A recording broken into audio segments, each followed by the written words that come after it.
جس طرح پبلک نکلی اور اس چیز کے اوپر جو کہ ہر مسلمان کو تکلیف دیتی ہے کہ قرآن کی جو بے حرمتی کی گئی سویڈن کے اندر اور آزادی رائے کے آڑ لے کے اس کے پیچھے چھپ کے کی گئی، تو مجھے بڑی خوشی ہوئی کہ ایک زندہ قوم کی طرح اور اپنے کارکنوں کا میں خاص طور پہ کہنا چاہتا ہوں کہ زندہ قومیں نکلتی ہیں حق سچ کے لیے اور انصاف کے لیے۔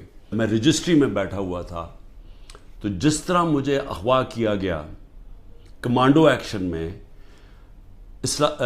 سپریم کورٹ کا تفصیلی فیصلہ آیا اور اس میں دو چیزیں واضح ہو گئی کہ ایک کہ یہ غیر قانونی تھا اور غیر آئینی تھا، جو طریقہ انہوں نے جس طرح مجھے وہاں سے اغوا کیا ہے وہ غیر قانونی بھی تھا اور غیر ہمارے آئین کے خلاف بھی تھا، اور یہ بھی اس میں آیا سپریم کورٹ کے فیصلے میں کہ جب میں چیف جسٹس صاحب کے سامنے پیش ہوا تو پہلی دفعہ مجھے پتہ چلا کہ کیا ہوا، ملک کے اندر توڑ پھوڑ ہوئی، آگ لگی، کتنے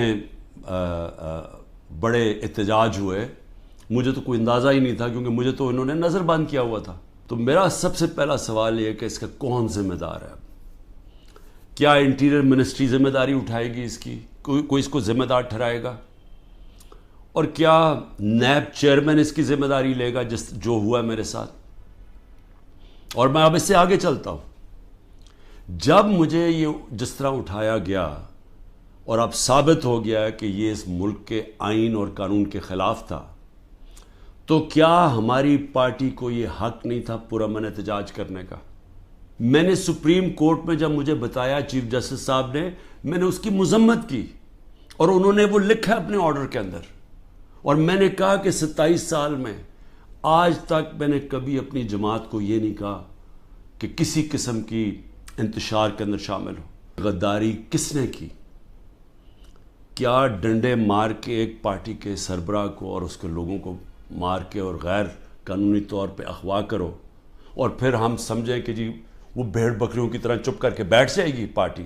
وہ احتجاج بھی نہیں کر سکتی، وہ احتجاج کرے تو وہ غداری ہوگی اب، اور ان کو ساروں کو جیلوں میں 48 گھنٹے میں 10,000 لوگوں کو جیلوں میں ڈالا، سینئر لیڈرشپ ساری جیل میں، ابھی ساری انڈر گراؤنڈ ہے۔ مجھے یہ شک ہے پری پلان تھا سب کچھ، یہ ریاکشن پتہ تھا اس کا ریاکشن ہونا ہے، اور اس ریاکشن سے پہلی تیاری کی ہوئی تھی کہ اس کے بعد کرنا کیا ہے، کیسے انہوں نے تحریک انصاف کو کرش کرنا ہے، جو ابھی تک کوششیں ہیں۔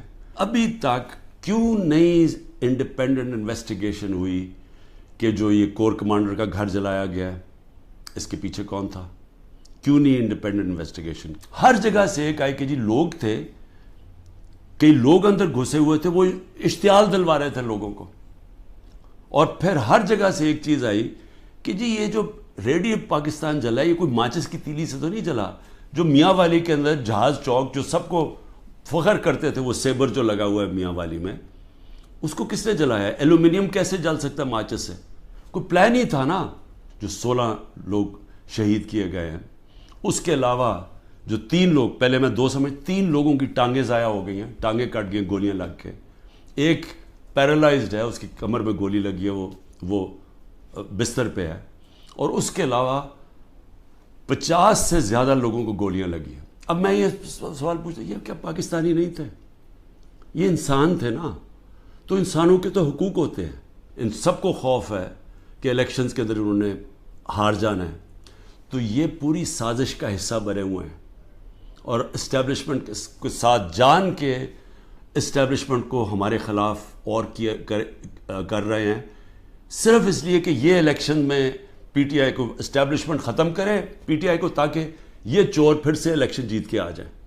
کون ہیں وہ لوگ جو اس تباہی سے فائدہ اٹھا رہے ہیں؟